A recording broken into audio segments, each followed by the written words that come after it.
চাৰিও বেদৰ সাৰ মহাভাগৱত শাস্ত্ৰ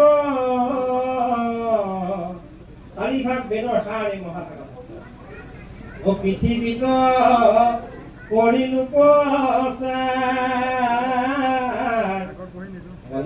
মলিল লোক শুনি হবে নিস্তল্প ই অভিপ্ৰায় হে নহয়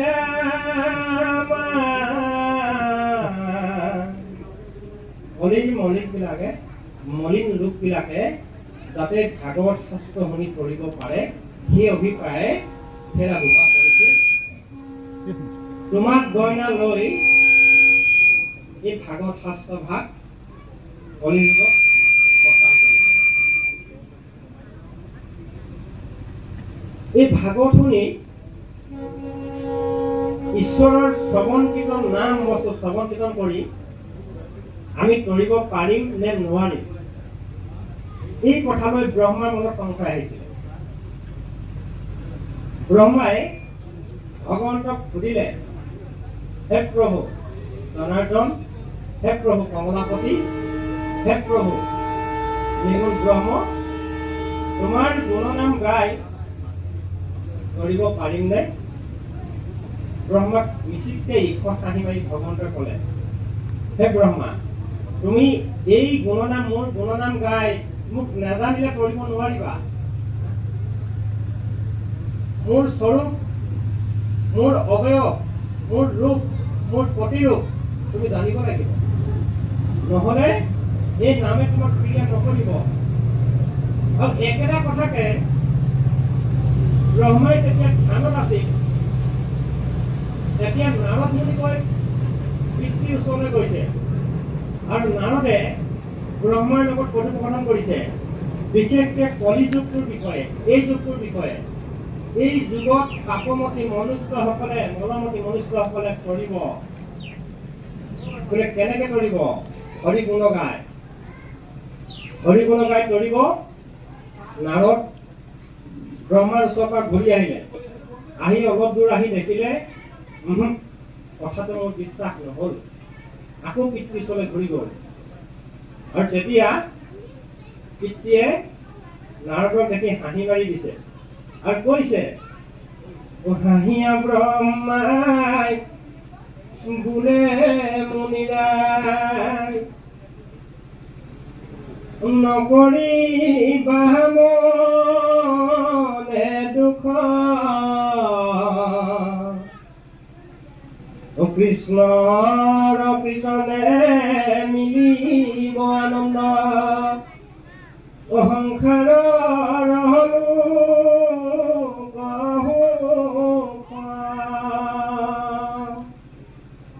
ব্ৰহ্মাই যেতিয়া কথাটো কৈ দিলে, নাৰদৰ আকৌ সংশয় আহিলে, বোলে সংসাৰৰ লোকসকলৰ সুখটো মিলিব? মিলিব। কেনেকে মিলিব? প্ৰশ্ন আহিলে, কেনেকে মিলিব? তেতিয়া ব্ৰহ্মাই উত্তৰ দিলে, কপট এৰিয়া সাধু সংগ লয়া, কপট এৰিয়া সাধু সংগ লয়া, সাৱধান কৰি মন আন দেওচাৰী যিটো নৰ নাৰী কৃষ্ণ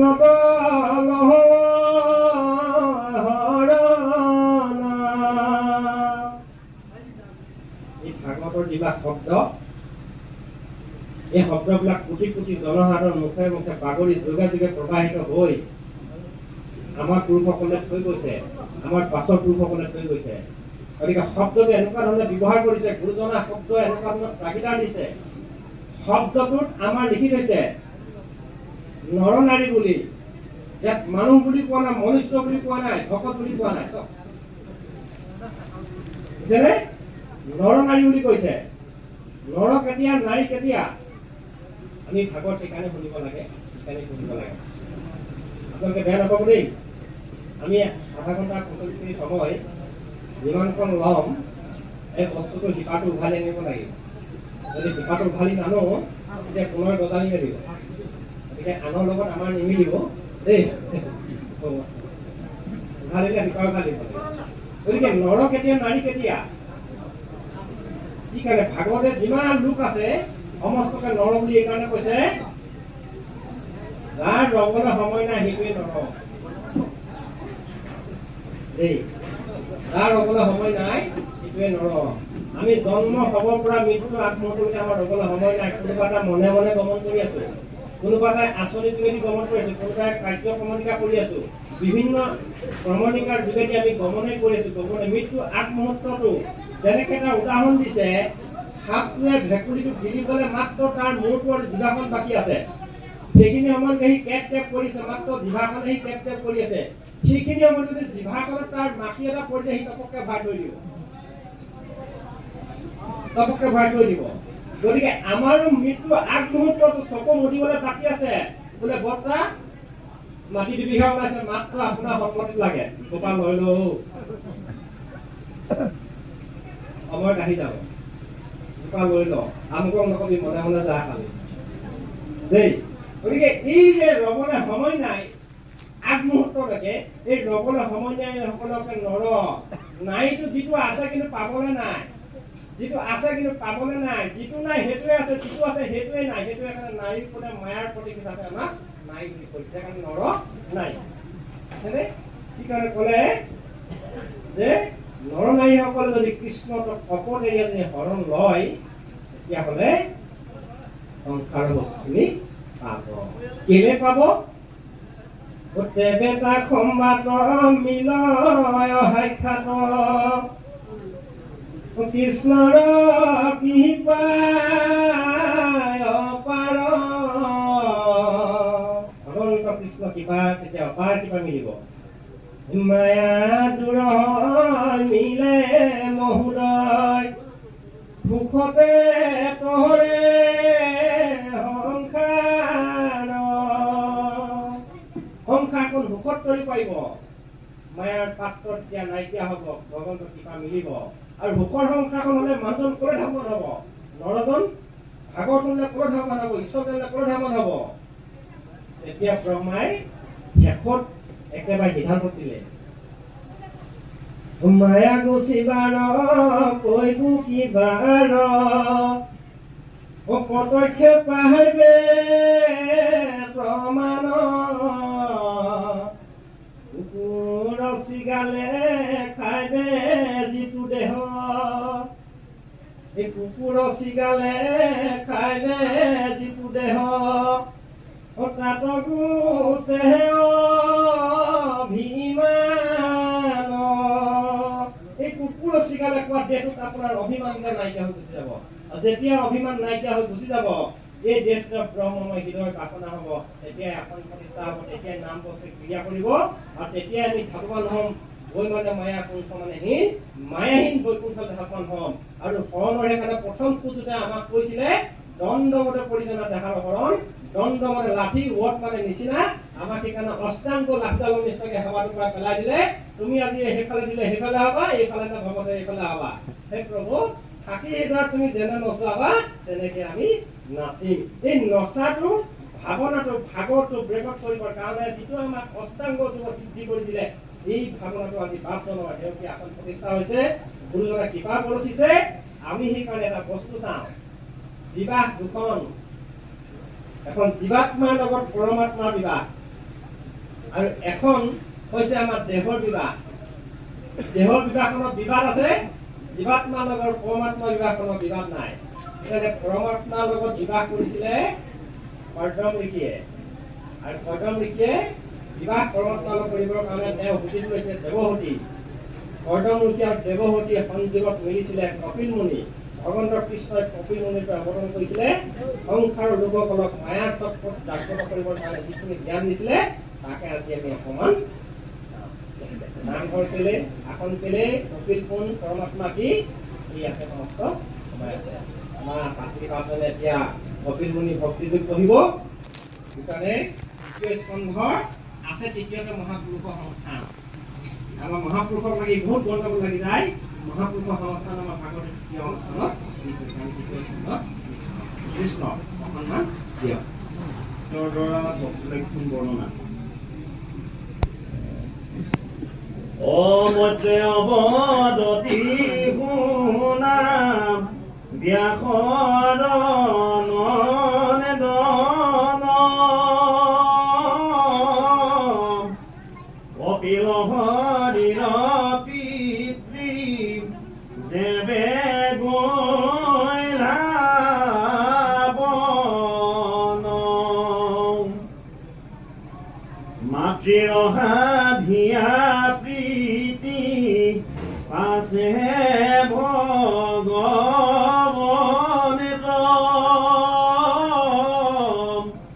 হেগিয়া শ্ৰমতে কতো দিন আছিলে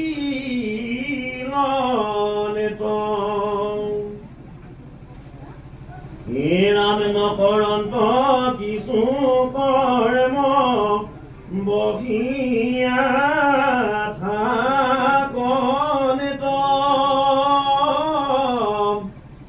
জাতু তত পথয়ুদ্ভাৱক ভগৱনে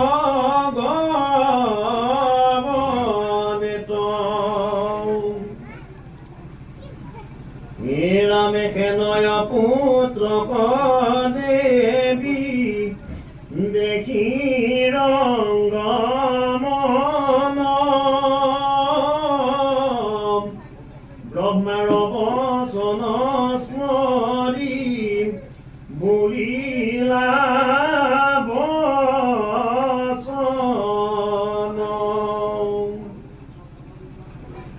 দেৱভূতি বদতি শুনিও মহাখানিত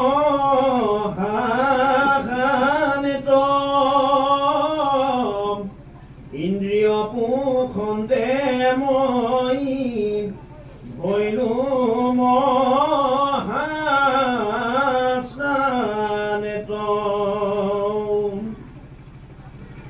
ৰজু অনুগ্ৰহে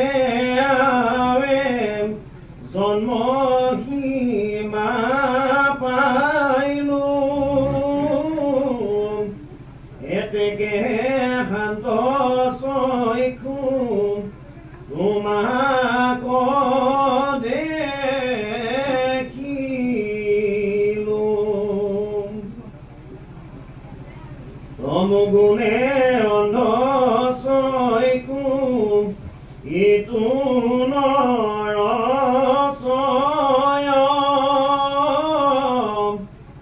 সূৰ্য যেন তাৰয়ৰ্থে প্ৰকাশ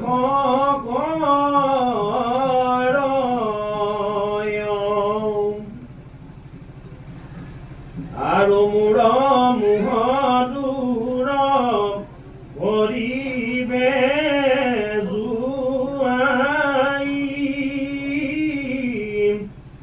অহম ভাৱ তুমি আশা কৰাই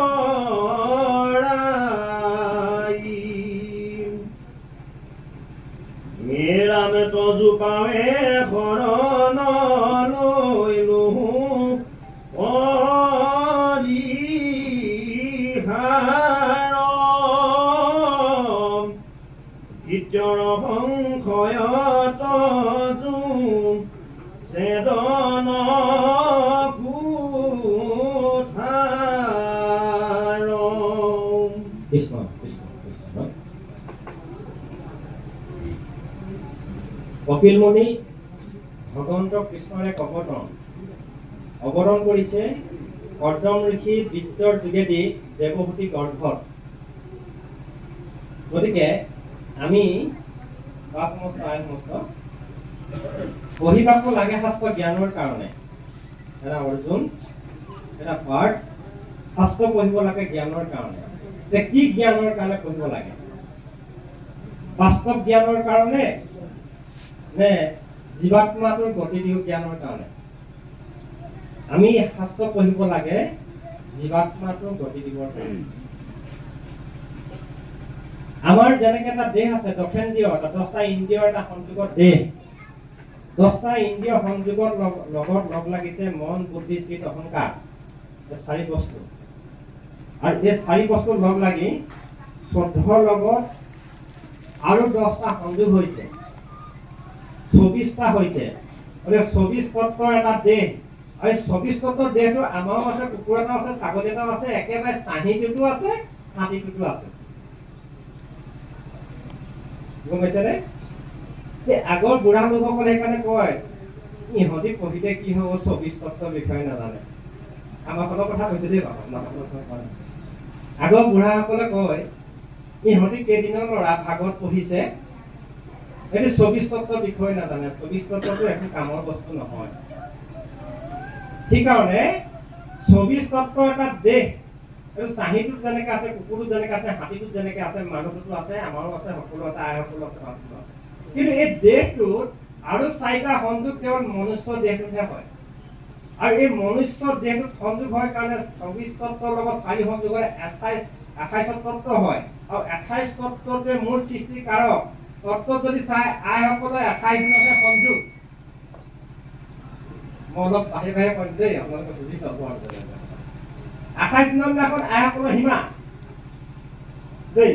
গতিকে এই সংযোগ যেতিয়া ঘটিব, আমাৰো এই 4 বস্তু দেহটোতে সংযোগ ঘটিব। 4 বস্তু কি কি সংযোগ ঘটিব? বিশেষত কলি যুগত গুৰু দেৱ নাম ভকত, এই 4 বস্তু সংযোগ ঘটিব। তাত তেতিয়া কি হব? ভগৱন্তৰ 4 বস্তুৰ অংশ আহিব। শংখ চক্ৰ গদা পদ্ম, এই 4 অংশৰ 4 বস্তু গুৰুদেৱ নাম ভকত এই বস্তু প্ৰকাশ কৰিব। আৰু বস্তু প্ৰকাশ ঘটিলে দেহটো জীৱাত্মাটো কি হব? এটা মায়াহীন দেহলৈ পৰিৱৰ্তন হ'ব, অৰ্থাৎ লিংগ দেখাত চিহ্ন যাব। আৰু তেতিয়া সি ভজনৰ ক্ৰমণিকাত পৰিব। আৰু তাৰ কাৰণে উঠি অহা প্ৰজন্ম আমাৰ ডেকাসকলক বাপসকলক আমাৰ মিত্ৰ কুটুম বান্ধৱৰ এতিয়া বাপজনে বৰ সুন্দৰ ভাৱনা এটা দিছে। প্ৰথম আৰম্ভতে কৈছে যে পিতৃ আৰু মাতৃ, পিতৃজনক কৈছে যে তোমাৰ কাৰণে আজি মই সমাজখন পাইছো। ডাঙৰ কথা, বৰ ডাঙৰ কথা। 1 কোটি বৈষ্ণৱ পুত্ৰ উপজিল তাৰ, 21 পুৰুষতা কৰিলে উদ্ধাৰ। 21 পুৰুষ মিত্ৰ কুটুম বান্ধৱ মানে পৰিবাৰ সমস্ত মিলি অমৃত পান কৰিব পাৰে। নমিত অমৃত, অমৃত 4 প্ৰকাৰৰ। ঘিউ মৌ গৰু গাখীৰ পৰা আদি কৰি যিখিনি এটা পঞ্চমী ঠাইতে প্ৰাকৃতিকতা বস্তু হয়, এইটো অমৃত। আৰু সেইকাৰণে এই অমৃতটো প্ৰকৃতিগত অমৃতটো যিসকলে পান কৰিছে সেই প্ৰকৃতিতে সীমাবদ্ধ হৈ আছে। এইটো প্ৰকৃতিৰ দেশ। এই প্ৰকৃতিৰ দেশ। এই অমৃত মানে কি কৰিব? আমাক প্ৰকৃতিৰ লগতে সংযুক্ত কৰি থাকিব। কিন্তু ভিতৰত জীৱাত্মাতে কৈছে সেইটো অমৃত মই পান নকৰো। জীৱাত্মাতে কি পান কৰিব? জীৱাত্মাতে কৈছে যে আৰু এবিধ অমৃত আছে, সেইটো ঈশ্বৰৰ নাম অমৃত। ঈশ্বৰৰ নাম অমৃতটো আমাৰ অন্য পথে ভকত হিয়াত প্ৰৱেশ সন্ত হৰি। গতিকে অন্য পথে আমাৰ প্ৰৱেশ কৰি নাম বস্তু পান কৰিব যেতিয়া জীৱাত্মাই, তেতিয়া ই ভগৱন্তৰ চৰণলৈ গতি কৰিব। আৰু সেই চৰণখন পাবৰ কাৰণে ভগৱন্তৰ অৰ্জুনক কোৱা চলে আমাক কৈ থৈছে, হে অৰ্জুন তুমি যিমানবিলাক দেখিলা, মোৰ যিটো বিশ্বৰূপ দেখিলা, যিটো অৱয়ব দেখিলা, তুমি এই বিশ্বৰূপে তুমি সৰ্বোচ্চ বুলি ভাবিছা নেকি? নহয় নহয় নহয় অৰ্জুন, মোৰ এইটো সৰ্বোচ্চ নহয়। মোৰ এডোখৰ নিৰ্দিষ্ট জেগা আছে, পৰম ধাম। নামটো তুমি শুনিছা? এই যদুপতি মই শুনা নাই। পৰম ধাম, তাহলে তুমি জেগাডোখৰ যাব বিচাৰা নেকি অৰ্জুন? বোলে যাব বিচাৰো। কেনেকে যাবা তুমি? তুমি যি যুদ্ধ বৃত্তিয়ে মোক শৰণ কৰিছা, এই শৰণে তুমি মোক যাব নোৱাৰা। হে অৰ্জুন, মই শশাংক নাপাব, য'ত মোৰ চন্দ্ৰ সূৰ্য অগ্নি প্ৰকাশ নাই, য'ত বৰ্তমান নিবেদত্ব ন, যিডোখৰ জেগালৈ গ'লে পুনৰাগমন নহয়, তদ্ধাম পৰম মম। হে অৰ্জুন, সেইডোখৰ মোৰ জেগা, সেইডোখৰ মোৰ জেগা। তুমি তালৈ যাব লাগিব। গতিকে অৰ্জুন, তুমি যদি যাব নোৱাৰা তেতিয়াহ'লে তোমাক মই এই কথা আৰু নকওঁ নাই। সেইকাৰণে অৰ্জুনৰ তাতে সামৰিছো। এতিয়া আমি যে কপিল মুনি চৰিত্ৰত মাকক যে ক'লে দেৱহূতিয়ে কপিল মুনি পুত্ৰক কৈছে, তজু অনুগ্ৰহে আমি জন্মসীমা পালো। জন্মসীমা 2টা। এই কপিল মুনিয়ে 84 লক্ষ নৰকজনী ভ্ৰমণ কৰা নাই দেই। কপিল মুনিয়ে ভ্ৰমণ কৰা নাই, দেৱহূতিয়ে ভ্ৰমণ কৰা নাই, কৰ্দমৃতে ভ্ৰমণ কৰা নাই। কেলে? একোটা ভাৱনা, এটা শব্দৰ মূৰ্তি। কৰ্দম, আমি শব্দ যদি বৰ্ণগত অৰ্থ যাওঁ, ক পদে ব্ৰহ্ম, ক পদে ক ব্ৰহ্ম, হৃদয় প্ৰৱেশ কৰা এটা ব্ৰহ্ম। কৰ্দম, দ পদে দেহান্তৰ দেহ, বুজিছেনে? দ পদে দলিধান দেহাটো ধৰিও, আমি দ পদে দেহটো ধৰিলো। কৰ্দম, ম পদে মায়া জালে নকৰীয়া মন, মায়াত এই দেহটো ধৰি মন নকা ব্ৰহ্ম হৈছে কৰ্দম। সেইকাৰণে সুতিটো কি? দেহ দেৱ সুতি, দেহ দেৱ ও পদে মায়া, ভ পদে ভাল। মায়াৰ সুতিটোত গৈ যিজনে ভাললৈ পৰিৱৰ্তন হৈছে সেইটোৱে দেৱহুতি। কৰ্দমৰ লগত দেৱহুতি বিবাহ হৈছে আৰু সংযোগ হৈছে কাক? আলিংগন কৰি আনিছে কাক? কপিল মুনি। ক পদে ব্ৰহ্ম, ক পদে পৰমাত্মা, ল পদে লয়া যাব নিদানন্দ সুখে, ক পদে টাংক আৰু কি কৰিব দুখে। আমি যদি এই ব্ৰহ্ম প্ৰতি ধাৱমান হওঁ আমাক নিদানন্দ সকললৈ গুচি যাব এয়াই কপিল মুনি। সেইকাৰণে ক'লে তজু অনুগ্ৰহ আমি জন্ম সীমা পালো। জন্ম সীমাটো কোনটো? ভাগৱতী সেইকাৰণে কৈছে, দ্বাদশী মন্ত্ৰত ভাগৱতে কৈছে বোলে জন্ম সীমা পাবলৈ তুমি প্ৰথম কি আৰম্ভ কৰিব লাগিব? ওম ওম ওম ইতি জ্ঞান মাত্ৰাৰে ৰেখা যিজতি যিজত কাল নিদ্ৰাহং প্ৰপন্ন হস্মিতা আহিমাং মধুধন। হে মধুধন, ওম শব্দটো ওম ব্ৰহ্ম যথাৰ্থ জ্ঞানৰ লগে লগে এই কাল নিদ্ৰাত শুই থকা যিমান জীৱসমূহ আছে সকলো জ্ঞান আয়ত্ত হয়। হে মধুধন, মোকো কিবা কৰা, মোকো কিবা কৰা। এই ওম জ্ঞানৰ মাত্ৰা পৰিপূৰ্ণ হোৱাৰ লগে লগে গতিকে এই দেহৰ সীমাটো পাবৰ কাৰণে দেহকে কৈছে দেহান্তৰ সহস্ৰচু চান্নহীন ভমিত মায়া তিৰ্যকৃত মনস্তঞ্চ ত্ৰাহিমাং মধুধন ত্ৰাহিমাং। হে মধুধন, মই এটাই কাম পৃথিৱীলৈ আহি কৰিলো আৰু সেইটো কি কৰিলো? মায়াৰ জনি দ্বাৰা মই মাত্ৰ দেহান্তৰ ঘটালো। এবাৰ যদি কি কৈছো গৰু এটা হৈছো, এবাৰ ছাগলী এটা হৈছো, এবাৰ যদি সাপটো হৈ পিনি মই কাৰোবাক মানুহৰ জীৱনত কাৰোবাৰ প্ৰতি যদি অতি বেছি ক্ৰোধ ললো, কাৰোবাক মাৰিবৰ কাৰণে যদি মই অতি বেছি ক্ৰোধ লৈ থাকিলো, তেতিয়া মোৰ পাছৰ জন্ম সাপলৈ ৰূপান্তৰিত হ'ব। তেতিয়া তাক মই সাপৰ নিচিনাকে ক্ৰোধ লৈ থাকিব লাগিব। ভাগৱতে কৈছে যে আমি কথা নহয়, বেয়া নাপাব, ভাগৱতে কোৱা কথা কৈছে। গতিকে এই দেহান্তৰ ঘটিব। সেইকাৰণে গুৰুজনে লিখিছে অকিমিকিত হস্তি ঘোঁৰা মৃগ বৃক্ষ পক্ষী গৰুত মহিষ পশু গজত দেখি। বুজিছানে? গতিকে কিমিকিত হস্তি ঘোঁৰা মৃগ বৃক্ষ পক্ষীৰ পৰা আমি দেহান্তৰ ঘটাইছো। আৰু কি কৈছো? কতো ৰাজা কতো দিন দৰিদ্ৰ অধিকাৰী। কেতিয়াবা মই যদি ৰজা হৈছো, কেতিয়াবা দিনহীন দুখীয়া হৈছো। বুজিছানে? সবাৰ গৃহতে বাৰে বাৰে ভয়নো যাত অনেক কৰে ভয়নো প্ৰভু ভিত্ৰ সংখ্যাত। কতো ময়ো কাটি আছো, মোকো কতো কাটে। মই কাৰোবাক কাটিছো জীৱনত আৰু মোকো কোনোবাই কাটিছে। গতিকে এই অসংখ্যাত জন্ম ধৰাটো সীমাটোকে কপিল মুনিয়ে মাকক দিছে। সেইকাৰণে মাকে কৈছে দেৱহুতিয়ে, হেৰা কপিল মুনি, হেৰা কৃপা, তোমাৰ অনুগ্ৰহত আজি মই জন্ম সীমা পালো। আইসকল বাপসকল আমি আজি ইমান লৈ যাব লাগিব। আমাৰ জন্ম সীমাটো কোনটো? আপোনালোকে ধৰি লওক। স্থাবৰং বিংশতে লক্ষং, স্থাবৰ হিচাপে লৰচৰ কৰিব নোৱাৰাকে আমি 20 লাখ ভাগ কটাই দিলো। জলজং 10 লক্ষ কম, 10 লক্ষ বা জলত, 9 লক্ষ কম কুৰ্মৎস, 9 লক্ষ বা কাছৰ, 9 লক্ষ কম পক্ষীন, পক্ষী হিচাপে 9 লক্ষ বা 300 লক্ষ কম পশুনাংশ, 30 লাখ বা পশু ঘূৰিব পৰা পশু হিচাপে ললো। 2 লক্ষ কম অৰ্ধমানৱ বা 2 লক্ষ হিতাহিত গণ্য শূন্য, হিতাহিত জ্ঞান শূন্য, হিতাহিত জ্ঞান নথকা আমি অৰ্ধমানৱ হলো। 70 লক্ষ কম বানৰা, 4 লাখ বা বানৰ প্ৰজাতি হলো। ততো মনুষ্যতম প্ৰাপ্য, তাৰ পাছত মানুহৰ দেহাটো পালো। তথা কৰ্ম নিচালেয়, কৰ্ম সাধনৰ যোগেদি। এই কৰ্ম সাধনৰ যোগেদি যেতিয়া আমি দেহাটো পালো, এই দেহাটো এটা কাম আছে। দেহাটো আমাক এনেই দিয়া নাই। দেহাটো কি কাম আছে? দেহাটো কৈছে এটাই কাম আছে, যেতিয়া মানুহৰ দেহাটো পালো তেতিয়াহ'লে হৰিক ভকতি কৰিব লাগিব। আৰু হৰিক যিটো ভকতি কৰিব, সেইকাৰণে কৈছে জীৱন দুটা, এটা কৃতকাৰ্যতা জীৱন, এটা সম্পূৰ্ণ জীৱন, ফলপ্ৰসূ জীৱন। বুজিছেনে? মানৱ পুথিয়ে আমাক দেখাইছে হৰি চৰণত শৰণ লৈ হৰি নাৰায়ণ, মানৱী জনম হামফল কৰিল হৰি নাৰায়ণ। গতিকে যিটো চৰণত শৰণ লৈছে মানুহৰ জনমটো হামফল হৈছে। গতিকে আমি কৃতকাৰ্যতা হৈ লাভ নাই। জীৱনত বহুত কৰ্ম কৰিছো, কোনোবাই ডক্টৰ হৈছে, কোনোবাই ইঞ্জিনিয়াৰ হৈছে, লাভ নোহোৱা আছে, জগতত উপকাৰ কৰিছে। মই সেইটো লাভৰ কথা ক'বলৈ যোৱা নাই দেই। কোনোবাই প্ৰবক্তা হৈছে, কোনোবাই অধিবক্তা হৈছে, কোনোবাই ধনী হৈছে, কোনোবাই দুখীয়া হৈছে, কোনোবাই ধনী হৈ সহায় কৰিছে, কোনোবাই মিনিষ্টাৰ হৈ সহায় কৰিছে, কোনোবাই ধনী হৈ শোষণ কৰিছে, কোনোবাই দুখীয়া হৈ কাৰোবাক সহায় কৰিছে। এনেকুৱা জীৱনেই জীৱন। এইটো দেশ কি আপুনি 84 লক্ষ বা আপুনি দেশ পাই থাকিব। গতিকে এই দেহ কিজনে আমাৰ সেই দেহ নহয়, সেইটোহে যিটো দেহৰ যোগেদি আপুনি ভকতি কৰি ভগৱন্তৰ চৰণ চিনি পালে সেই দেহটো দেহ আৰু সেইটোকে কৈছে যে কপিল মুনিৰ যোগেদি দেৱহূতিয়ে কৈছে যে তজু অনুগ্ৰহে আমি জন্ম সীমা পাইলো। গতিকে জন্মত আমাৰ সীমাটো আমি পালো, আজি লাভ কৰিলো, কপিল মুনিৰ যোগেদি আমি লৈ যাব পাৰিম। ইয়াৰ পাছতে কেনেধৰণে লৈ যাম ইয়াৰ উদাহৰণবিলাক আমাক দিছে। অল্প খাইছো কৰিয়া বুলন্ত ভগৱান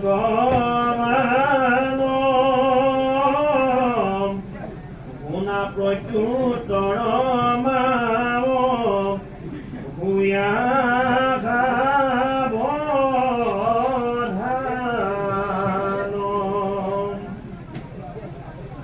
যুগ কহিছো পূৰ্বে ঋষি সমস্ত তাক আজি তজুৱাগে কৰিবুবে কত হি যুগয় সংযমৰ জ্ঞান চিত্তেহে জীৱৰ বন্ধন মুখ্যৰ নিদান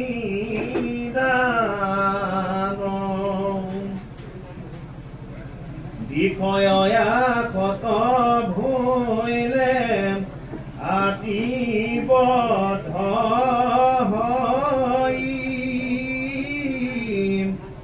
মনকুত হেতু ভক্তি বিনে আন নাই ৰাম ভক্তি হে কল্যাণ পথম পহিলো বুজাই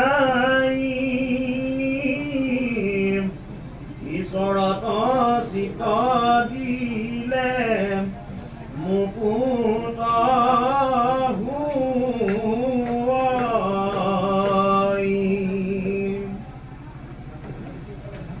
মন বুদ্ধি আদি কৰি যতে কয়া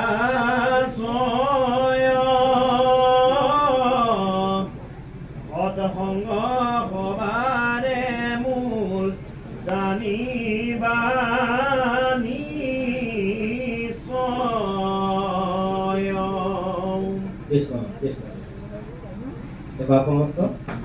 এটা সিদ্ধান্ত দিলে। সিদ্ধান্তটো কি যে চিত্তেহে জীৱৰ বন্ধ মুখ্য কাৰণ, আৰু এই জীৱটোৰ বন্ধ আৰু মুখ্য অৰ্থাৎ মুক্তিৰ ফালে ভগৱান ভগৱানে সংগ দিছে। গতিকে আপোনালোকে মন কৰিব,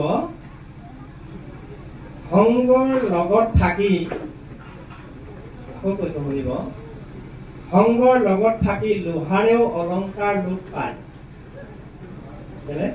অৰ্থাৎ সংগৰ যদি লগ হয় লোহাৰডালেও অলংকাৰ ৰূপ ল'ব, অৰ্থাৎ সোণাৰী হাতত পৰিলে লোহাৰেও অলংকাৰ ৰূপ ল'ব। আৰু সংগৰ দুখত পৰি সোণৰো মূল্যহীন হয়। গতিকে সংগৰ দুখত পৰিয়ে সোণ ৰূপ দেহাটো, এই হীৰা মূল্য দেহাটো কেতিয়াবা ইয়াৰ মূল্যহীন হয়। কাৰণে প্ৰত্যেক বস্তুৰ এজন মালিক থাকে। পৃথিৱীখনত যিমান বস্তু আছে, মই বাস্তৱতাটো আনি যাওঁ দেই, যিমান বস্তু আছে প্ৰত্যেক বস্তুটোৰ একজন মালিক থাকে। আৰু এই মালিকজনৰ ওপৰত নিৰ্ভৰ নকৰে বস্তুটো নিৰ্ভৰ কৰে যিজন ব্যক্তিক প্ৰয়োজন হয় ব্যক্তিজনৰ কাৰণটোৰ ওপৰত নিৰ্ভৰ কৰে। বুজিছানে? কি কাৰণে প্ৰয়োজন হৈছে। এতিয়া আমি ভাগৱত গ্ৰহণ কৰিবলৈ হ'লে আমি কি কাৰণে গ্ৰহণ কৰিছোঁ তাৰ ওপৰত ভিত্তি কৰিব। যেনেধৰণে মোৰ কেঞ্চাৰ অসুখ হ'ল, মোৰ লাষ্ট ষ্টেজ হ'লগৈ, ধৰি ল'লো মোৰ ব্ৰেইন টিউমাৰ হৈ একেবাৰে লাষ্ট ষ্টেজ হ'লগৈ, ডক্টৰে ক'লে 2 মাহৰ পাছত ই মৰিব, ডিক্লাৰ দিলে ডক্টৰে। ময়ো গম পালোঁ যে মই মৰিম, কিন্তু ঘৰ কাকো কোৱা নাই যে মই যামগৈ বুলি। সেইখিনি সময়ত যদি মোক হীৰাৰ এটা নেকলেছ দিয়ে, হীৰাৰ এটা চেইন দিয়ে, আৰু একেখিনি সময়তে যদি কৈ দিয়ে এটা ঔষধ, এজন বেপাৰীয়ে কৈ দিয়ে যে এটা ঔষধ দিছো, তুমি কোনটো ল'বা? সেই ব্যক্তিজনে কোনটো ল'ব? হীৰাৰ চেইনডাল ল'ব নে ঔষধটো ল'ব? আমাৰ দেহাটো যেতিয়া পাপৰ প্ৰভাৱ হ'ব, বেয়া নাপাব দেই, বেয়া নাপাব।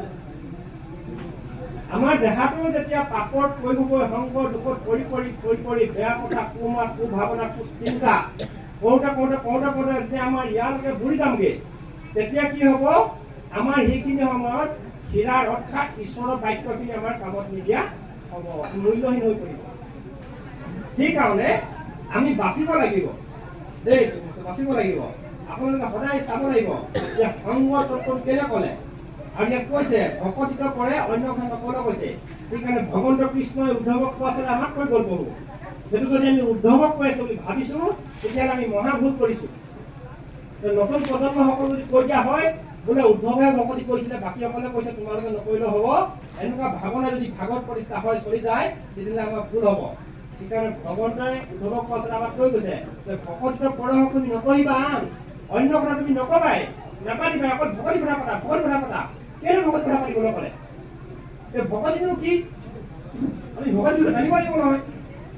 এনেকে বহি বাহি নাম খা ললো, ৰাম নাম ললো, আৰু সেইটো ভকতি নেকি আমাৰ? সেই ভকতি নহয়, বেয়া নাপাব দেই, আপোনালোকে বেয়া পাব পাৰে, কিন্তু ভকতি কৈ যাম, সেই ভকতি নহয়, এইটো আদৰ কৰা গুৰুজনাৰ এটা সংস্কৃতি। বৈকুণ্ঠত আমাৰ যেটা হৈছে বৈজন্তী চেন, বৈজন্তী মালাৰ আমাৰ যিটো লকেট নাম আছে, সেই লকেটটো কিনাত বহি থকা দুটা তেৰু দুটা এই উদ্ধত অৰ্ধাত বহাজন সেইটো। কাৰণ ভকতে যতে কয় গুণনাম ছয়, তাৰ মালা গান্তীয় পিন্ধন কিবা নহয়। ভগৱন্তই ভকতে যিমান গুণনাম কৰিব ঈশ্বৰৰ গুণনাম, সেইখিনি তাৰ মালা গাঁঠি পিন্ধিব, কেতিয়া পিন্ধিব, কোন জনমুখে নাম গালে জানিব। তালৈ পকে নাযাওঁ নি ঘৰতে পকা পাতিব পোৱা নাই, বৰটো পাতি উঠিলে বৰবা। এই যে চেণ্ডালতে নাম খা গাইছো, এই বৈকুণ্ঠৰ নাম খোৱা গোৱা সংস্কৃতিটো গুৰুজনে আমাক দি থৈ গৈছে। সেইকাৰণে নামৰ ঘৰ ভক্ত বৈকুণ্ঠ অৱয়বটো আনি নিলয় অষ্টাংগত তেওঁ য'ত নিগুণ নিৰাকাৰ ব্ৰহ্ম থাকে, সেই ভাৱনাটো প্ৰকট কৰি নামঘৰত নাম গোৱা সংস্কৃতি আমাক প্ৰদান কৰিলে। আৰু এই সংস্কৃতিটোকে শ্ৰীমন্ত শংকৰদেৱ আটাপুৰুষসকলে, মহাপুৰুষসকলে উদ্ধাৰ কৰি আনি বহু কষ্টৰে, কায় কষ্টৰ বতে বিভিন্ন সত্ৰৰ লগত বিভিন্ন যোগেদি সংযোগ কৰি আনি ৰিচাৰ্চ কৰি আনি কি কৰিলে, আমাক সংযোগে আমাৰ ভকতসকলক উপাংগ বস্তু যাবৰ কাৰণে দিলে, আমাক আনন্দত পান কৰিবৰ কাৰণে দিলে। সেইকাৰণে নামলৈ আহোঁতে মানে আনন্দত আহিব লাগে, পঢ়োঁতে আনন্দ হ'ব লাগে। 9টা ভঁৰালৰ দ্ৰব্য এই দেহটোত পৰিব, গতিকে 7খন চকীৰ পৰা নামি নাম গালে আমাৰ সকলোৰে মুখত নাম সিজিব। সেইকাৰণে ভগৱন্তই কৈছে লোকজন ব্ৰহ্মক ধৰিয়া যিজনে আশ্ৰয় তোমাৰ ভকত আহাংগমতীয়া দ্ৰব্য বুজায়া সিটোৰ বোলে তোমাৰ আশীষ বচন হবে সিদ্ধি হয় তাৰ ফলত। গতিকে এজন লোকে যদি ব্ৰহ্ম ধৰি বুজিছে নে, ভকত ৰূপে অৱতৰণ হৈ এজন মাতি আনি তেওঁ যদি আশীষ বচন বুলিছে, সেইটো ঔ হৰি ঔ ৰাম বুলিলে হ'ব। যিটো ব্ৰহ্ম বুলি ব্ৰহ্মকলহে সদায় কলিত কৰে ব্ৰহ্ম, এনে লোকজন হতেক মাতিয়া বতেক আশীষ বোলে যেন ৰাখে বাজি গায়।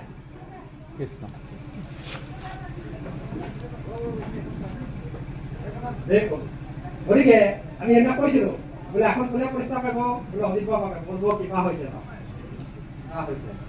কেলে আসন ভাগ প্ৰতিষ্ঠা কৰা বুলি ক'লে ভকতজন আমাৰ নামটো শুনিলে ভকতজনৰ পৰিঘৰটো আহিব লাগিব।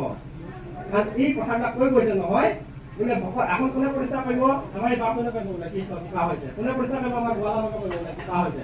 ভকত কোনে প্ৰতিষ্ঠা কৰে, আসন কোনে প্ৰতিষ্ঠা কৰিব, বোলে সন্তোষ চুতীয়া কৰিব, নহ'ব দেৱা। এই সঞ্জীৱ চুতীয়া কথা যদি আসন প্ৰতিষ্ঠা কৰে, শুকানো গাঁঠি।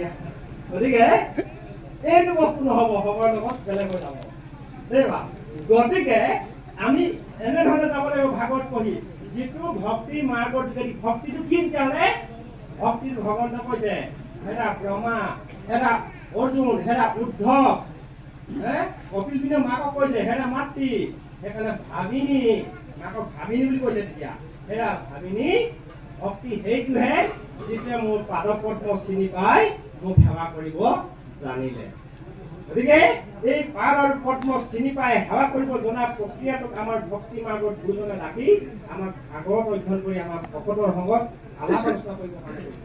আৰু এনেধৰণে বহি সাধু অংগত আইসকলক কৈছে, বাসকলক কৈছে, আমাক কোনোবা যদি উঠি অহা প্ৰজন্ম ভাবিছে যে ভাগৱত আমি কিয় শুনিব লাগে, তেতিয়াহ'লে শুনি লওক, ডেকাসকলে শুনি লওক। আমাৰ এতিয়া যিবিলাক বিবাহ চলিছে, কোনোবা ডিজে পাৰ্টি মাতিছে, কোনোবা গায়ক মাতিছে, কোনোবা ছিংগাৰ মাতিছে, কোনোবা কিবা কৰিছে, চব কৰিব পাৰিব, আপত্তি নাই। কিন্তু বিবাহৰ দিনা এনেকুৱা এটা পদক্ষেপ ল'ব লাগিব যে কপিল মুনিক জন্ম দিবৰ কাৰণে, অৱতৰণ কৰিবৰ কাৰণে কৰ্দম ঋষিয়ে কি কৰিছিলে? সৰস্বতী নদীত গৈ স্নান কৰি ধ্যান হৈছে। বহুত নদী আছিলে ভাৰতবৰ্ষত, কিয় সৰস্বতী নদী গৈছে? সৰস্বতী নদীত কিয় জলত স্নান কৰি ধ্যানত বহিলে? যেতিয়া ব্ৰহ্মাই কৈছে, হেৰা কৰ্দম ঋষি তুমি বিবাহ কৰিব লাগিব, বোলে কাক? মনুৰ কন্যা, কাক? বোলে দেৱহতী, আশুতি প্ৰসূতি দেৱহতী। আশুতিকো নকলে, প্ৰসূতিকো নকলে, ক'লে দেৱহতী বিয়া কৰিব লাগিব। তিনিগৰাকী ককাই, তিনিগৰাকী বাই ভনী। আমাৰ সঞ্জয় চুতীয়া ক'লা হ'লে তিনিগৰাকীয়ে মোক দি দিয়া বুলি ক'লে, দম্পতি গোটটো ক'লো বুলি। কিন্তু কৰ্দম ঋষিয়ে কি ক'লে? নহয় প্ৰভু, আমি বিবাহ কৰাটো ডাঙৰ কথা নহয়, বোলে ডাঙৰ কথা কি? সন্তান সৃষ্টি কৰা ডাঙৰ কথা। বোলে সন্তান সৃষ্টি কৰা ডাঙৰ কথা কি? প্ৰভু, আপোনাৰ লগত মোৰ কথোপকথন আছে, ভগৱন্তৰ লগত কথোপকথন কৰিছে, তেতিয়াহ'লে কি কৰিম? বোলে সৰস্বতী জলত স্নান কৰি লোৱা।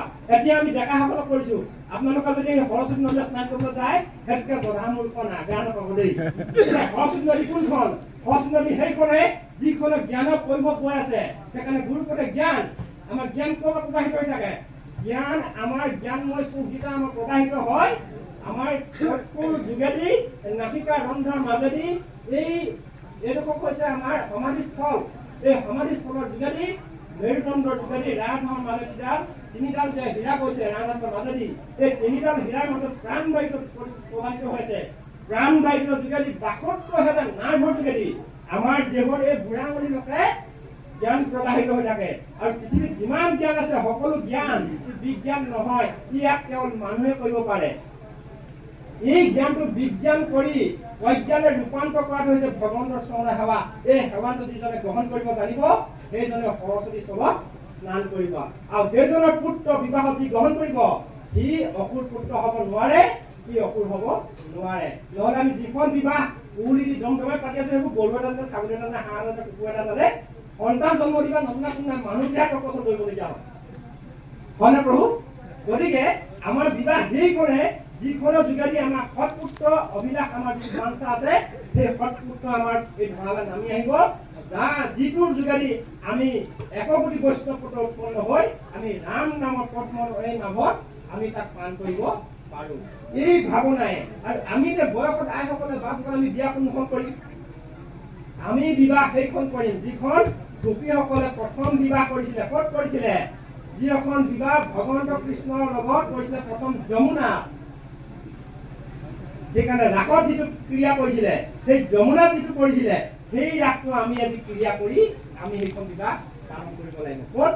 ভগৱন্তৰ বাক্যৰ যোগেদি, যিটো আমাৰ জীৱাত্মাটোৰ লগত পৰমাত্মাটোৰ লগত সংযোগ মিলনটো হৈছে বিবাহ। আমি জীৱাত্মাটো পৰমাত্মাক লৈ যাব লাগিব। কেনেকে দিব লাগিব? ভাগৱতৰ কথা যোগেদি। ক'ৰ পৰা? কপিল মুনি চৰিত্ৰৰ পৰা। কেনেকে? মাকৰ লগত দেৱহতী, যিটো সতী অৰ্পণ হ'লে দৈৱ ভাৱনা সৃষ্টি হ'ব, সেইটোৱে দেৱহতী। আৰু কিয় দিলে গুৰুজনে?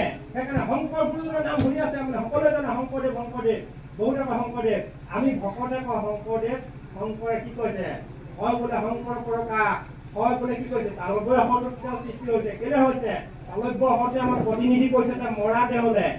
মৰা দেহলে যদি প্ৰতিনিধি কৰিছে, তেওঁ মৰিছে, এখন মৃত্যুৰ লোক, আমি সকলো মৰিম। কিন্তু কি কৰিলে তেওঁ? গুৰুজনে কি কৰিলে? এইকাৰণে কৰিলে উঙকাৰ ব্ৰহ্ম পৰিচয়, ব্ৰহ্ম শব্দ কৰিলে। সেইকাৰণে হ আৰু উঙ কয় আংক, ক পদে ব্ৰহ্ম, ক পদে ক ব্ৰহ্ম হৃদয়ে ধৰি, খ পদে খণ্ডিকাৰ ভক্তি উপদেশ, গ পদে গতি কৰি সন্ত সংগে যাবা, ঘ পদে ঘন শ্যাম ৰূপধৰ খাইবা, উঙ পদে উঙকাৰ ব্ৰহ্ম পৰিচয়, ছহ পদে চলি গলা তিনি কোণ লয়, পদে পল বল হুক ব্ৰহ্মাণ্ড, জহ বোলে অজ ব্ৰহ্ম গুণৰে আনন্দ, লয় বোলে লয়া যাব নিদানন্দ সুখে, ছহ বোলে তাংক আৰু কি কৰিব দুখে, বোলে শংকৰদেৱৰ পৰকাশ ইহাক জানিলে তত্ত্ব পৰ অপ্ৰকাশ। শংকৰগুৰুৱে আমাক তত্ত্ব প্ৰকাশ কৰি গৈছে। এই ব্ৰহ্মখিনি সেইকাৰণে শংকৰদেৱে হৰদেৱটোক ব্ৰহ্ম সংযোগ কৰি তেওঁ পৰব্ৰহ্ম সংযোগ কৰি শংকৰ ৰ কৰে গুণ, গুণৰ লগত ব কৰে বলিদান দেহাটো ধৰাই কিনি সমগ্ৰ বিশ্ব ব্ৰহ্মাণ্ডৰ তেওঁ আজি গুৰু প্ৰতিষ্ঠা হৈ ইহক লোক পৰলোক সমস্ত লোকলে আমাৰ জীৱাত্মা পৰমাত্মা সকলোকে আমাক ভাৱনা দেখাই থৈ গ'ল। আৰু সেইটো ভাৱনাক আজি কৃপা হ'ল কাৰণে আজি ভকতজনে সেৱকজনে আপোনাৰ ভকত ধামত নিমন্ত্ৰণ জনাইছে। আইসকলক বশিষ্ঠক ভজন আমাক গোপীহৰি বুলি নিমন্ত্ৰণ জনাইছে। আৰু আপোনালোক ঠিক ভাৱনাই আহিছে। আহি ইয়াত কি হৈছে গুৰু আসন প্ৰতিষ্ঠা কৰি নাম গাইছে। এও কি মনৰ বাঞ্ছা আদি পূৰ্ণ কৰি বাঞ্ছা কি ভকতৰ পদত সেৱা কৰা। এই ভাৱনাটা আজি আপোনালোকে তাৰ কাৰণে অকণমান ভাগত আপোনালোকে আৰু আমি মহাধম পাতি আহি আপোনাৰ চৰণত মহাৰাজ্যাన్ని কালি চলাবলৈ অকণমান আমি বেছি দেৰি নলওঁ আৰু দুৰ্ভেদ পাপম অংগ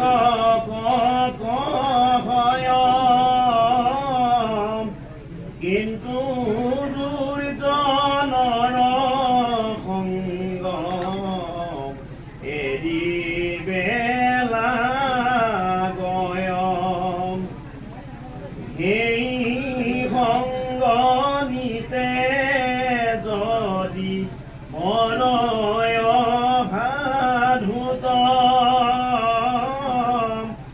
মুখৰ দুৱাৰতে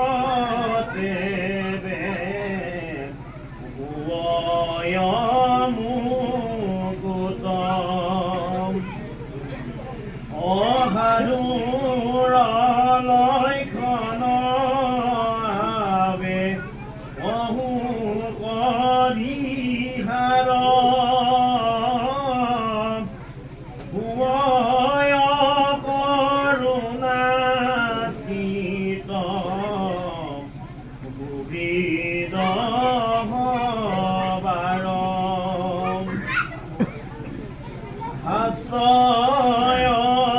হাস্তয়নুবৰ্তী শত্ৰু নাহি উৎপন্ন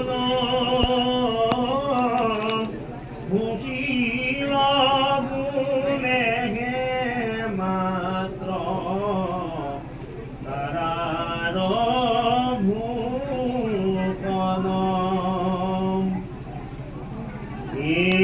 ৰাম মুহূৰ্ত একান্ত ভাৱে ভকতি কৰন্ত মোৰ প্ৰীতি অৰ্থে ভাৰ্যা পুত্ৰ এৰিলন্ত ৰাম মোৰ সুমংগল কথা অহনেত হুনন্ত মুত মন দিয়া হবে তাপয়ে ৰাৱন্ত তাৰা কবুলয় সাধু জানিবা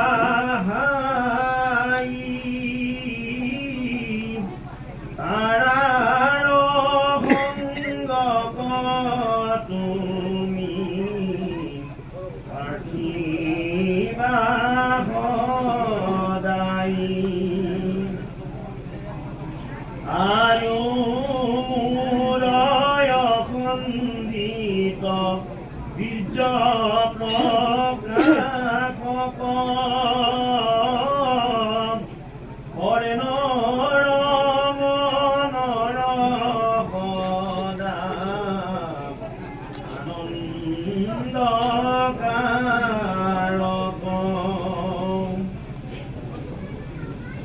এখেন কথায়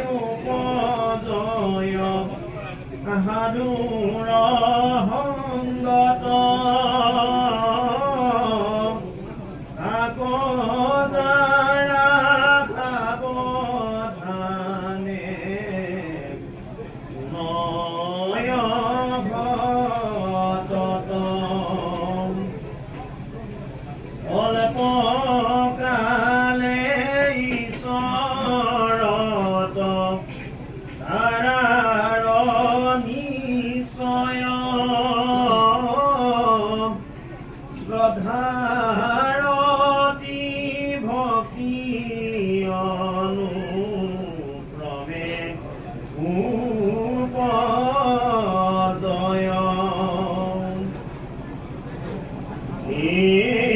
ৰাম ভক্তি ভৈলে পুৰুষৰ বৈৰাগ্য জন্ময় দেৱে কি দেহে শিৱে মুকুতি পাৱয় অখেন শুনি দেৱভূতি কুশলেত সম্প্ৰতি ভূমি বিষয়ত পুন উচিত ভকতি তাতে মোৰ ভাগ্য ভক্তি বুজিবা চাওঁ যেন অনায়াসে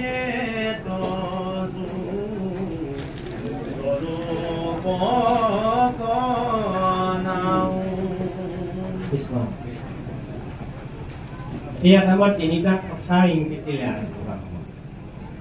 এটা হৈছে কি সাধুৰ লক্ষণখিনি ক'লে অৰ্থাৎ আমি কেনেকুৱা হ'ব লাগিব আমি সাধুৰ যেতিয়া ড্ৰেছটো পিন্ধিছোঁ এই কলেবৰটো আপোনালোকে চাবচোন প্ৰত্যেক ড্ৰেছৰে প্ৰতিটো সাজ পোছাকৰে প্ৰতিটো এটা স্বীকৃতি আছে আৰু চিহ্নতা প্ৰকাশ কৰিছে আৰু এই স্বীকৃতি আৰু চিহ্নতা প্ৰকাশ কৰিবৰ কাৰণে গুৰুজনে ভাওনাখনৰ ড্ৰেছ পোছাকবিলাক দিলে আপুনি যিখিনি এজনী তাৰ ড্ৰেছটো চাবচোন ৰাক্ষসী এজনী ড্ৰেছটো চাব আৰু ভাওনাখনত লক্ষ্মী প্ৰৱেশ কৰিলে তাৰ ড্ৰেছটো চাব অহংকাৰী ৰজাত প্ৰৱেশ কৰিলে তাৰ ড্ৰেছটো চাব আৰু ঈশ্বৰৰ ভকতজন প্ৰৱেশ কৰা ড্ৰেছটো চাব ই কি প্ৰতিনিধি কৰিছে ই অৰ্থাৎ অসুৰ প্ৰৱেশ কৰিলে তাক কুকুৰা পাখি লাগিব হয় নহয় জুনুকা লাগিব তাক ৰঙা ড্ৰেছ বা ক'লা ড্ৰেছ লাগিব আৰু ঈশ্বৰৰ ভকতজন যদি প্ৰৱেশ কৰিব তাক বগা ড্ৰেছ লাগিব এখানে রয়্যাল ড্রেস পকাতে গেলে এখন ভাওনা পাইলে মানে খুব সব করে গতিকে এইবিলাক নাথাকে জানো আৰু বোলে ৰাক্ষসী বোলে হিৰিম্বা প্ৰৱেশ কৰিব নহ'ল এই ফুটি মুটি এনেকুৱা মেক্সি টাইপৰ এটা পিন্ধাই লৈ ইকত বিকত ড্ৰেছ লৈ তাৰ ড্ৰেছ থাকে বেলেগ নকৰিব জানো ই প্ৰতিনিধি কৰিব কি প্ৰতিনিধি কৰিব আইসকল এতিয়া বেয়া আপোনালোকে মোক পাব এতিয়া প্ৰত্যেকগৰাকী আয়ে যদি সিদ্ধ ৰান্ধোতে এনেকুৱা ঘিটি মিটি মেক্সি এটা পিন্ধি যদি সিদ্ধ ৰান্ধি বাপজনক খুৱাই আছে তেতিয়াহ'লে ঠিক কি খাদ্য খুৱাইছে আৰু সেই বাপজনক কৰ্মটো কি হ'ব আপোনালোকে চাব যদি আপোনালোকে দেখিছে সৰু বনীয়া বহু অভিজ্ঞতা আছে জীৱনটো তাই হেজাৰ অভিজ্ঞতা এইটো লৈ ঘূৰি ফুৰিছো মাথাটোত ভাৰ লৈ ঘূৰি ফুৰিছো গতিকে আমাক প্ৰতিনিধি কৰি গৈছে আজি 550-600 বছৰ আগতে গুৰুজনে এটা দি গ'ল আমাৰ দুখৰ বিষয় আমাৰ কি হ'ল এইবিলাক গোপনীয় কথা বুঢ়া লোকৰ কথা থাকোঁতেই আমাৰ শেষ হৈ গুচি গ'ল আৰু যিসকল নতুন প্ৰজন্ম আহিলে সেইসকলক পৰৰ ধৰ্ম গ্ৰহণ কৰি আমাৰ গুৰুজনাৰ ধৰ্ম নস্যাৎ কৰাৰ কাৰণে আজি এই ব্যৱস্থা সেইকাৰণে বিনশ্ৰেয়া হৈছে আপোনালোকে আজিকালি এতিয়া বোলে লোকেল আছে নেকি কিবা দামটো বেছি হয় হাইব্ৰিড বিচাৰি নাযায় কিন্তু হাইব্ৰিড আমাৰ ধৰ্মটো হাইব্ৰিড কৰি পেলালে এতিয়া আমাৰ লোকেল বিচাৰি হাইব্ৰিড বিচাৰিবলৈ গুচি গ'ল হয় নহয় গুৰুজনাৰ ধৰ্ম আজি ইয়াক কৰে ডাঙৰ কথা শাস্ত্ৰ অনুপতি শাস্ত্ৰটো এই কথাটোত মই 3 বছৰমান ঘূৰি ঘূৰি সদায় গৈ গৈ মই সুধোঁগৈ ভকতক যে মোৰ যে দুনিয়াখন শত্ৰু হয় ভাগৱত ব্যাখ্যা দিয়া হৈছে কিয় শত্ৰু হয় ভাগৱতে কৈছে শাস্ত্ৰ অনুভূতি অসত্য নহয়তো সাধুৰ লক্ষণ কৈছে পুৰৰ কৰোণা চিত্ৰ হবৰ সুবিধ আমি কৰোণা চিত্ৰ হয় আমি হবৰ সুবিধ কৰিছোঁ যিমান পাৰোঁ চেষ্টা কৰিছোঁ কিন্তু শাস্ত্ৰ ব্যাখ্যা দি অহাৰ পাছতে এজন মোৰ শত্ৰু হয় কি কাৰণে হয় কথাটো মই কেইবাজন সিদ্ধ সাধুটোকক সুধিলোঁ নিশ্চিতকৈ হাঁহি মাৰি আমাৰ এজন ভকে ক'লে তুমি শব্দটো ভালকৈ পঢ়া নাই চাগে বোলে কি বোলে শাস্ত্ৰ অনুবৰ্তী শত্ৰু নাহি উত্তম শাস্ত্ৰ অনুবৰ্তী তুমি আমি কাৰ অনুবৰ্তী ঈশ্বৰৰ অনুবৰ্তী তুমি সৌদ ল'ৰাটো কাৰ অনুবৰ্তী পিতৃ মাতৃ অনুবৰ্তী এতিয়া আমি ভকত হৈছোঁ কাৰ অনুবৰ্তী শাস্ত্ৰ অনুবৰ্তী যিজনে শাস্ত্ৰ অনুবৰ্তী হোৱা নাই সেইজন তোমাৰ শত্ৰু হ'বই আকৌ গম পাইছে নাই যি কাৰণে আপোনালোকে চাব ভগৱান কৃষ্ণ ক'ত আছে ভাষাকালত ভগৱান কৃষ্ণ থাকিব লাগিছে নহয় ভাষাখন খেলিছে কাণটো কৌৰৱে মিলি তেনেকুৱা জেগাত স্বয়ং কৃষ্ণ নাই থাকিব লাগিছে নহয় কিন্তু ক'ত আছে যুধিষ্ঠিৰ আদৰ্শ যজ্ঞতে বহি আছে বাকী যজ্ঞ নাথাকিব লাগিছিলে বৃহস্পতি যজ্ঞ তেওঁ নাই নহয় ভগৱানৰ বৃহস্পতি যজ্ঞ বুলি তেওঁ নাই নহয় তাত তেওঁ কিন্তু ক'ত আছে যুধিষ্ঠিৰ আদৰ্শ যজ্ঞত বহি আছে কেলে বহি আছে সেইটাকে আমাৰ তত্ত্ব আইসকল বাপসকল তত্ত্ব কেলে আছে তাক অপমান কোনে কৈছে শিশু পালে কেলে অপমান কৰিলে 113টা বুজিছেনে 100টা মাকৰ বাক্য পেহীয়েকৰ বাক্য মানে কৈছে যে 100টা হ'লে অপৰাধ কৰিবা অপৰাধ তুমি ক্ষমা কৰিবা পেহীও 100টা কি 109টা অপৰাধ মই ক্ষমা কৰিম আকৌ সেইটো বাদ দি আৰু 2টা অপৰাধ ক্ষমা কৰিম 3 নম্বৰটা মই ক্ষমা নকৰিম মাকে মিচিকে হাঁহি মাৰি দিলে আমালৈ 100টা অপৰাধ নকৰি এতিয়া আমাৰ শিশুপাল মানে কি শিশুপাল শব্দ জানিব লাগিব ন কৌমত শিশুপাল যদি সেই শিশুপালক চাই থাকোঁ তেতিয়াহ'লে গণ্ডগোল আছে শিশুপাল আমাৰ ইন্দ্ৰিয়বিলাক শিশু সদৃশ ই সকলো খেলিবলৈ বিচাৰিবই সেইখিনিক আমি পালন কৰি থকাটো আমি শিশুপাল ইন্দ্ৰিয়খিনি পালন কৰি এতিয়া যদি খেলি আছো তেতিয়া কৃষ্ণক আমি অপমানেই কৰি আছো সেইকাৰণে আমি কৃষ্ণক ভকতজনক অপমান কৰোঁ দেখিলে আশ্চৰ্য হৈছেগে আৰু এইটো এতিয়া যেতিয়া এই ৰাম নামত লাগিলে আৰু ই বয়সত কি হ'বগে ঠিকনা নাই সেই পালটোৰ পৰা আঁতৰিব লাগিব সেই শিশু পালৰ পৰা আমি আঁতৰিব লাগিব সেইকাৰণে 113টা দোষ আমাৰ গাত সীমাবদ্ধ হৈ আছে এই দুখখিনিৰ পৰা আহৰণটো যেতিয়া আমি আঁতৰি দিম তেতিয়া ভগৱন্ত কৃষ্ণই কি কৰিব সুদৰ্শন চক্ৰই কাটিব সুদৰ্শন চক্ৰই গতিকে আমিও এই যে কৈছে শাস্ত্ৰ অনুভূতি শত্ৰু নহিংসকল শাস্ত্ৰ যেতিয়া আমি অনুভূতি হৈ যাম আমাৰ শত্ৰু কোনো নহয় কেলে নহয় তাত স্বয়ং এটা উদাহৰণ দিছো আপোনালোকক উদাহৰণ দিছো আমাৰ এনেকুৱা দৰ্জাৰ মুখতে এই মিটাৰ বস্তু আছে ন কাৰেণ্টৰ তাতে কপচুৱাই এহালে আহি কণী পাৰে মানে 15 দিন মানতে পোৱালি উলিয়াই আকৌ যায়গে তাতে বাহানা থাকে এই লাইনমেনজন আহে নহয় মিটাৰ ৰিডিংজনে আহি পিনি তেওঁ কয় এদিন কি হ'ল লাইনমেনটোক দেখিয়ে কপৌ দুটা ফটকৈ গুচি গ'লগৈ কণীকেইটা তলকৈ ভাগি থাকিলে বুজিছেনে তেতিয়া লাইনমেনটোক কৈছে মোক দেখি পলালে গ'ল কিন্তু সি পাছৰবাৰ যেতিয়া আহিছে কপৌকেইটা ইমানতে আছে মই ইমানতে আছো এইডোখৰ মই চাফা কৰি আছো দুটা এটা হাতত লৈ কপৌ 2টা আছে দেই আমি নিজকে সাধু প্ৰতিষ্ঠা কৰি যোৱা নাই আমি নাভাবিব দেই যেতিয়া লাইনমেনটোক কৈছে আপোনাৰ গাত কি শক্তি আছে কপৌকেইটা যে আপোনাৰ চফা কৰি দিয়া নাই ডাঙৰ কথা সেইটোৱেই আপুনি জানেনে ইহঁতি যদিও জীৱ জন্তু হয় যদিও সিহঁতি জীৱ হয় তথাপিও ইহঁতৰ এটা জ্ঞান আছে জ্ঞান কি সিহঁতি চিনি পায় যেনেকৈ ভূমিকম্প আহিলে আগেই ভিতৰ পানীয়ে গম পায় বতাহ আহিব আগেই পানী গম পায় তেনেকৈ সিহঁতৰ শত্ৰুটো আহিলে এতিয়া আগেই গম পায় আপুনি ইয়াত ধৰি কেপেটা মাৰিছে নহয় যদি আপুনি মোচা মাৰি মাৰিছে কিবা কৰি মাৰিছে সিহঁতি হয়তো জাগত হৈ যায় জাগতিক জ্ঞান এদিনে ইহঁতক গতিকে সিহঁতি আমাক নিৰ্ভৰভাৱে আছে এদিন নহয় কেইবাদিনো আছে এদিন নহয় নহয় গতিকে সি কৈছে যে আপোনাৰ ঘৰতে মই দেখিছোঁ এনেকৈ কপৌৱে পাৰ উলিয়াই পোৱালি উলিয়াই যোৱা আৰু আপোনাৰ যে একদম কাষত থকা দেখিছোঁ গতিকে আইসকল বাপসকল শাস্ত্ৰ যদি অনুবৰ্তী হৈ যায় তেতিয়া আপোনাৰ কোনো ভয় নাই কথা বুজি পোৱা নাই আগতে পাকটো তেনেকৈ মাৰি কৰিছে জেলেপি পাক হয় শুনিবলৈ একেবাৰে দিগদাৰ হয় জেলেপি খাইছে নহয় যে পাকটো বৰ বেলেগ টাইপ হয় দ্বিতীয়তে ক'লে সাধুৰ পাৰে সাধুৰ যিখিনি লক্ষণ চিতটো যেতিয়া ঈশ্বৰত সঞ্জীৱ হ'ব চিতেহে বন্ধৰ মুখ্য কাৰণ ইংগিত দিলে চিতটো কোনটো আমাৰ চিত্তটো জানিব লাগিব নহয় মনৰ চাৰি অৱস্থা বুজিছেনে মনৰ চাৰি অৱস্থা সেইকাৰণে তৃতীয় স্কন্ধক কৈছে অদং প্ৰথম স্কন্ধক কৈছে জ্ঞান প্ৰথম স্কন্ধক জ্ঞান ভাগ দিছে ভাগৱত সেইকাৰণে তৃতীয় স্কন্ধ আৰম্ভ হৈছে ভাগৱত ধৰ্ম কথা দ্বিতীয় স্কন্ধ প্ৰথম কৰিছে না অৰ্থাৎ ভাগৱত দ্বিতীয় স্কন্ধত প্ৰতিষ্ঠা কৰি আৰম্ভ কৰিছে প্ৰথম স্কন্ধত ভাগৱতৰ মাৰ্গটো দেখা গৈছে দেই মানে জ্ঞানত কি কৈছে যিমানখিনি জ্ঞান প্ৰবাহিত হৈছে সকলো প্ৰদান কৰি দিলে বিজ্ঞানত তাক বিচাৰ কৰি লৈছে দ্বিতীয় স্কন্ধ সেইকাৰণে ভাগৱত ধৰ্ম প্ৰথম বিজ্ঞান বিচাৰ কৰি দিছে তৃতীয় তদং তুমি বিচাৰ কৰি চোৱা এই তদংটো কেনেকে বিচাৰিম ইয়াত ক'লে চিত্তহে বন্ধ মুখ্য কাৰণ তে অনাদিপা তদং আমি চাই দিম চিত্তটো কাক কৈছে মনৰ চাৰি অৱস্থা আছে চাৰি অৱস্থা চিত্ত কি কৈছে মন যেতিয়া উত্তৰণ ঘটিব আমাৰ অষ্টদল পদ্মত চাৰিডাল পদ্মত চিত্ত সোমাই থাকে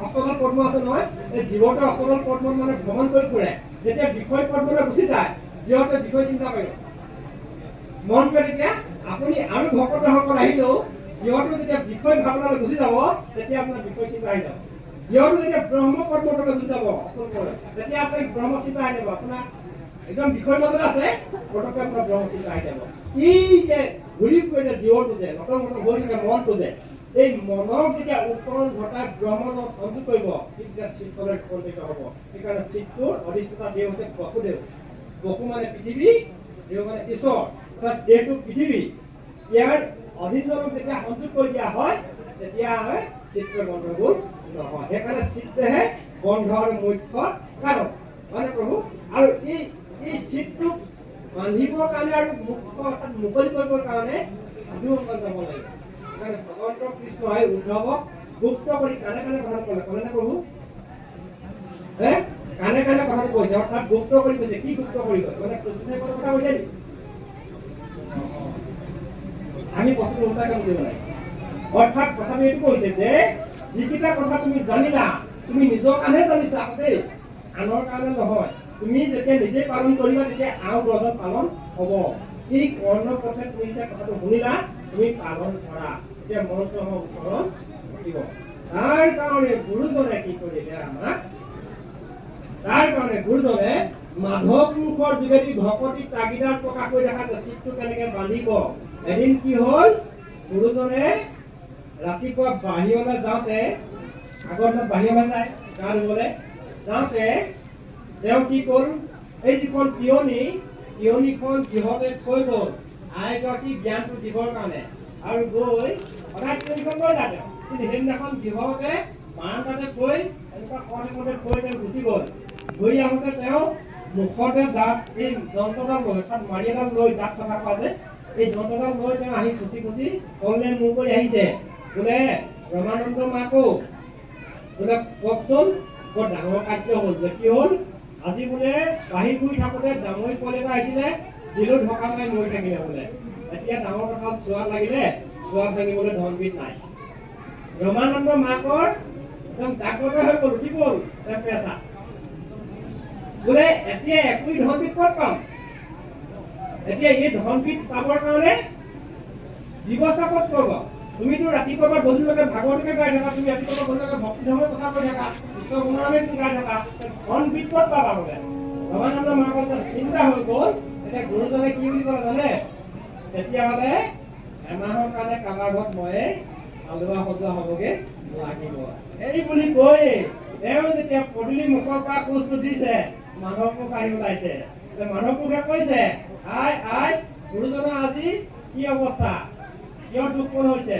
কি কাৰণে যিগৰাকী প্ৰকৃততে সতী আই যিগৰাকী প্ৰকৃততে পতিব্ৰতা আই যিগৰাকী পতিও তেনেকে অসধৰ্মীক চিনি পোৱা ভাগ্যক চিনি পোৱা পতি স্বামী সেইজনে আইগৰাকী মুখখন দেখিলে গম পাব গুৰুৰূপে আৰু আইগৰাকীও স্বামীজনৰ মুখখন দেখিলে বুজি পাব এইজনৰ কি অৱস্থা হৈ আহিছে গুৰু আৰু ঈশ্বৰৰ মিলনটো দেখাইছে ভাগ্য আৰু স্বামী মিলন দেখাইছে পৰমাত্মা জীৱাত্মা শংকৰ পৰমাত্মা মাধৱপুৰ জীৱাত্মা সংযোগত দেখাইছে কি কাৰণে খোজটো দিয়াৰ লগে লগে নগলাডাল মেলিবলৈ নাপালে অৰ্থাৎ জীৱাত্মাটো যোৱাৰ পৰা ওলাব নাপালে নগলাত কাপ মাৰি ধৰিলে বোলে গুৰুজন আপুনি কেনিবা যাব ওলাইছে বোলে কি ক'ব বহাবো আইগৰাকীয়ে মই এতিয়া সলোৱা সজাখন পঠাইছে কাৰণটো ক'লে কাপটোকে তেওঁ ভৰিতে ঘি ধুৱাই পিনি ক'লে হে গুৰুজন এই মানুহৰ দেহটো থাকোঁতে আপোনাৰ দেহে যদি সজোৱা হ'বলগীয়া হয় তেতিয়াহ'লে আৰু মানুহৰ জীৱিত থকা কাম নাই। এতিয়া আমাৰ যদি শ্ৰীমন্ত শংকৰদেৱ ভগৱানৰ এই গুৰু ধৰ্ম কৰি ভদ্ৰভাৱ থাকোঁতে আমি যদি ক'ৰবাত নিজৰ দেহটো বিকিবলগীয়া হয়, তাতকৈ আৰু আমাৰ সেইকাৰণে বহু ভক্তি মাৰ্গ, চিত্ৰ মাৰ্গ, শুদ্ধ মাৰ্গ অলপ বেলেগ ধৰণৰ। গতিকে এই তৰংগ বস্তুটো শুনিবা, নৱহিত সংবাদত চাব এই তৰংগ বস্তুটো। সেইকাৰণে নৱহিত নামত ভাগত দিছে, অৰ্থাৎ তৰংগ কৰি কৰি চাই নহিত ভাগত দিছে। অষ্টমত আপুনি লক্ষী চৰিত্ৰত পাৰ হৈ যাব লাগিব অমৃত মানটো। লক্ষী চৰিত্ৰত স্বয়ংবৰ যে লক্ষী সংগ কৰিছে, এই লক্ষী সংগ অষ্টমত পাৰ হৈ গৈ আপুনি নৱমত চাব, তাৰ পিছত পূজা কৰিবলগীয়া দেই। আপুনি দুৰ্গৰ কাৰণে কৰি চাব দেই। গতিকে বহুমত পাঁচমত অভাৱ চৰণত সেৱা জনাইছোঁ। আপোনাক ৰাতিপুৱাই অহা আগত প্ৰতিষ্ঠাৰ কাৰণে অহা, গতিকে আপোনালোকৰ আমনিও লাগিব দিয়কচোন। আমি সদায় পাম, আমাৰ খালি এটা ভাৱনা আছে। আমি সদায় কণ্টেক্ট সময়ৰ কাৰণেহে আমাৰ ভকতসকল আইসকলক পাম। এদিন আপোনালোকে নাম গ'লে মাতিবচোন, যদি কিবা সুবিধা হয় ৰাতি মাতিব, আহিব। অকণমান দীঘলীয়াকৈ আলোচনা কৰিবলৈ বহু মন যায়। এই দেহটোত থকা কথাকেইটা কি আপোনালোকে প্ৰদান কৰি যাব পাৰিলে আমি ইয়াত ধন্য মানিলোঁ জীৱনটো, নহ'লে এই দেহতে গুচি যাব ঘৰতে কৰোঁ। গতিকে এই ভকতৰ কচোন যদি ভাৱনা হয়, গৰু বিহু দিনাখনে গৃহলৈ গৈছোঁ, আপোনালোকক কৈছোঁ গৃহ গৈ পাইছোঁ, ভকত আহি ৰৈ আছে। বা কোনে হেৰি নহয়, মঠিয়া চিগা যাব লাগে শিৱসাগৰ। মঠিয়া চিগাত এই ৰাতিপুৱা 10টা বজাৰ পৰা 4টালৈকে ভাগৱত কথা, ভকতৰ যি স্পৃহা। 4টা বজাত আকৌ মেজেঙাত আহি গধূলি 7টা বজাৰ পৰা ৰাতি 1টালৈকে আকৌ ভাগৱত। গতিকে দিনে নিশাই তালে গ'লে ভাগৰিয়ে হৈ থাকে, দেবা। আমি ভকত সেৱা সন্নিধানে আমিতো জনাংগ নহয়। গতিকে আপোনালোকেও এদিন এনেকৈ মাতিবচোন কওক। আমাক ক'বৰ কাৰণে বুলি কোৱা নাই দেই, আলোচনা কৰিম। আমাৰ আপোনাৰ বক্তা আছে, আপোনালোকে আছে, ধুনীয়া আপোনালোকৰ বক্তা আছে, এখেতলোকে কথা মনৰ ভাৱটো ব্যক্ত কৰিব, আমি কৰিম। এই মন্থন কৰিলে যে অমৃতটো ওলাব, এই অমৃতটো ওলালে তাৰ পৰা আৰু কৃষ্ণলিংগ হৈ যাব। এইবিলাক সভা জনাইছোঁ।